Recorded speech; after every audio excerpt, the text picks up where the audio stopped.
Hello, আসসালামু আলাইকুম। আতিকা রান্না বান্নায় সবাইকে স্বাগতম। আজকে রান্না করব কদু ভাজি, কদু বা দোন্দল, যে যে নামে ডাকেন কমেন্টস করে জানাবেন। দেখতে থাকুন পুরো ভিডিওটা। প্রথমে কড়াই বসিয়ে দিয়েছি, কড়াইয়ে দিয়ে দিব তেল।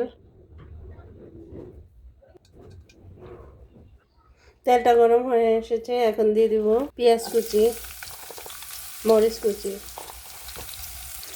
পেঁয়াজগুলো ভেজে নেব।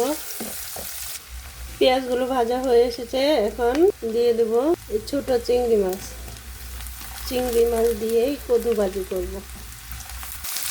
চিংড়ি মাছগুলো ভেজে নেব, দিয়ে দেবো সামান্য একটু হলুদের গুঁড়া।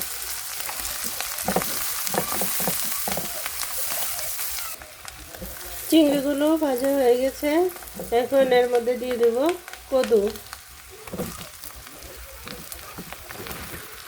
এখন দিয়ে দেব পরিমাণ মতো লবণ। এগুলো নেড়ে চেড়ে তারপর কিছুক্ষণের জন্য ঢেকে রাখবো।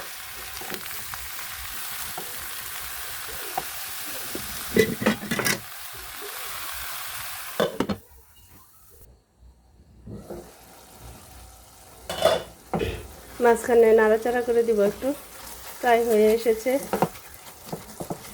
এখন আর ঢেকে দিব না। এই যে আমার কদু বা দোন্দল ভাজি হয়ে গেছে, এখন নামিয়ে নেব।